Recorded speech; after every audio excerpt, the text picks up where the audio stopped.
Des applis en veux-tu en voilà, éducatives, sportives, ludiques et même sulfureuses, vous allez voir, le programme est chargé cette semaine dans Phonaps.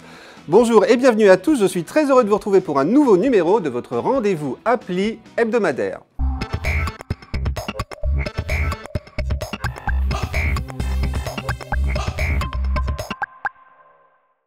Anglais, espagnol, hébreu, arabe, chinois, tchèque, allemand, grec, italien, japonais, coréen, polonais, portugais, russe ou turc, vous avez envie de perfectionner votre pratique des langues étrangères, essayez donc lingua.ly. Ces exercices de vocabulaire n'excèdent pas le temps d'une pause café, et en plus le principe de cette application uniquement pour Android est pour le moins ludique. Alors comment ça fonctionne? Eh bien c'est tout simple, l'appli vous propose une sélection de petits articles de presse thématiques, lifestyle, actualité, politique, psycho, techno, etc. dans la langue que vous avez choisie. Vous n'avez qu'à piocher ceux qui vous intéressent et lorsque vous les lisez, d'appuyer sur les mots dont le sens vous échappe pour en découvrir leur traduction et leur prononciation.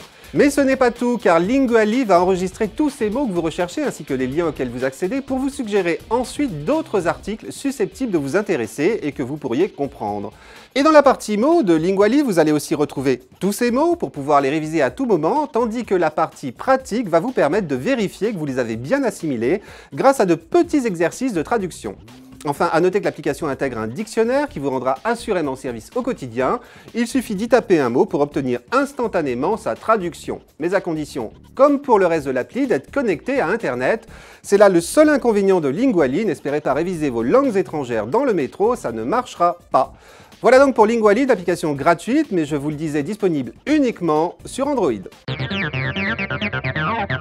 C'est l'application la plus sulfureuse du moment, rien que son nom que je vous laisse traduire annonce la couleur, Nipple. Tout un programme.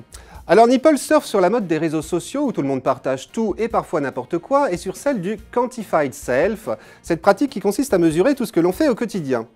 Mais en poussant le bouchon extrêmement loin puisqu'elle propose à ses membres de partager anonymement ou pas leurs activités sexuelles. Bref, l'idée est de recueillir un maximum d'informations afin d'en tirer des statistiques globales et individuelles sous forme de graphiques et de pourcentages. Pratique, position, durée, lieu, accessoires utilisés, tout est passé en revue. Chacun peut consigner dans ses applis ses différents partenaires, mais fort heureusement sans les nommer, et leur attribuer une note. À chaque enregistrement, les utilisateurs de Nipple gagnent ainsi des points. Plus leur façon de faire des galipettes est considérée comme originale, plus le nombre de points attribués est important.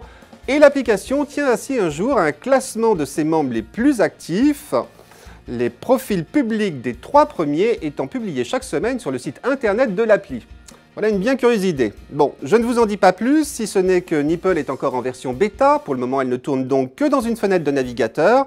Mais ces développeurs italiens nous promettent très prochainement de véritables applis pour iOS et pour Android. Super! Elles sont de plus en plus nombreuses sur les stores, les applications permettant de surveiller son activité physique quotidienne, pratique pour garder la forme. Mais le problème de toutes ces applis, c'est qu'elles sollicitent pas mal la batterie des smartphones puisqu'elles tournent constamment en tâche de fond. Eh bien, voici justement une nouvelle qui se démarque par sa faible consommation en énergie, mais qui par contre se réserve à l'iPhone 5S. Car Breeze, c'est le nom de cette appli, est prévu pour utiliser les données déjà enregistrées par le coprocesseur M7 de l'iPhone 5S, une puce qui récupère en permanence toutes les informations issues de l'accéléromètre, du gyromètre et du magnétomètre du smartphone. Du coup, Breeze ne sollicite que très peu la batterie de l'iPhone, contrairement à d'autres applis, et en plus, la première fois que vous la lancez, elle est déjà en mesure de vous dire le nombre de pas que vous avez fait les jours précédant son installation. Pour le reste, son fonctionnement reste plus classique. Chaque jour, Breeze vous fixe un objectif de nombre de pas à faire et vous prévient lorsque vous l'avez atteint. Mais à noter tout de même que cet objectif va varier d'un jour à l'autre puisqu'il est calculé en fonction de votre activité physique globale sur la semaine. En plus, l'application va vous fournir des statistiques détaillées sur la façon dont vous vous bougez. Marchez-vous toute la journée? Ou plutôt à des moments précis de la journée? Êtes-vous plus actif en milieu de semaine, le soir ou le week-end? Marchez-vous plus que vous ne courez? Bref, Breeze va répondre à toutes vos questions pour vous permettre de mieux suivre votre activité et éventuellement de la moduler. Si vous avez un iPhone 5S, elle vaut donc vraiment le détour, d'autant qu'elle est gratuite. Son seul défaut, c'est qu'elle est toute en anglais, pour le moment en tout cas. Les déclinaisons du célèbre jeu Candy Crush Saga n'en finissent plus de fleurir sur l'App Store, le Play Store, le Windows Store. L'une des dernières en date qui m'a été fortement conseillée sur Twitter par Juliette Philaine s'appelle La Reine des Neiges Free Fall. Et comme son nom l'indique, elle s'inspire du dernier dessin animé de Disney, La Reine des Neiges. Sauf qu'ici, point de bonbons à aligner les uns à côté des autres dans la grille, mais des cristaux. Mais il faut toujours au moins en associer 3 de même couleur en les faisant glisser sur l'écran pour les faire disparaître et en faire apparaître d'autres.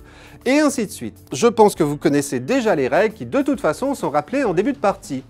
Mais alors quoi de neuf dans la Reine des Neiges Free Fall? Eh bien tout d'abord 195 nouveaux niveaux, et puis des bonus un peu particuliers comme la torche d'Anna pour brûler une rangée entière de cristaux, ou bien le glacier d'Elsa pour faire disparaître tous les cristaux de même couleur, comme par magie, ou encore l'épée de Hans pour fendre plusieurs cristaux d'un coup. Et tout cela avec en toile de fond l'histoire du dessin animé de Disney, chaque niveau réussi vous permettant de poursuivre votre voyage dans le royaume d'Arendelle. Voilà, c'est joli, c'est gratuit, ça reprend toutes les ficelles de Candy Crush Saga, donc on ne s'en lasse pas, et en plus c'est disponible sur iPhone, Android et Windows Phone, donc Juliette a raison, on aurait tort de s'en priver. Vous aimez les jeux de réflexe, vous aimez les ambiances futuristes, vous allez adorer Unpossible, un jeu de réflexe donc, où vous allez vous retrouver lancé à toute vitesse à la surface d'un tube sans fin, et où vous devrez éviter les obstacles de différentes formes vers lesquels vous foncez bien malgré vous. Et pour cela, 2 solutions seulement s'offrent à vous, aller à droite ou à gauche sans quitter la surface du tube, soit en inclinant votre smartphone d'un côté ou de l'autre, soit en touchant les bords de l'écran, cela en fonction du mode de contrôle que vous avez choisi en début de jeu. Facile pensez-vous? Eh bien essayez donc, le but étant de tenir bien évidemment le plus longtemps possible, attention vous êtes chronométré, et au moins 1 minute pour passer d'un niveau à un autre. Voilà, c'est tout simple, il fallait y penser, mais c'est surtout très réussi. Les graphismes de Unpossible sont superbes, les animations extrêmement fluides, la musique excellente, on se croirait presque dans l'univers de Tron. En plus, les options du jeu vous permettent de vous mesurer à vos amis et même d'enregistrer vos parties sous forme de vidéo pour les partager ensuite sur les réseaux sociaux. Voilà donc pour Unpossible, un nouveau jeu incontournable, mais pour iPhone seulement, et qui coûte 1,79 €. Voilà, c'est tout pour cette semaine, mais on se retrouve mercredi prochain, bien sûr, et puis en attendant, nous restons en contact sur Twitter et sur ma page Facebook. N'hésitez pas à m'y rendre visite pour me faire part de vos suggestions, commentaires, coups de cœur, ce dont vous aimeriez que je parle dans un prochain Phonaps. C'est toujours un plaisir d'échanger avec vous. Et puis n'oubliez pas que des applis, vous en trouverez aussi à l'appel dans le magazine 01net. Voilà, je tout dis, à mercredi prochain, et d'ici là, portez-vous bien.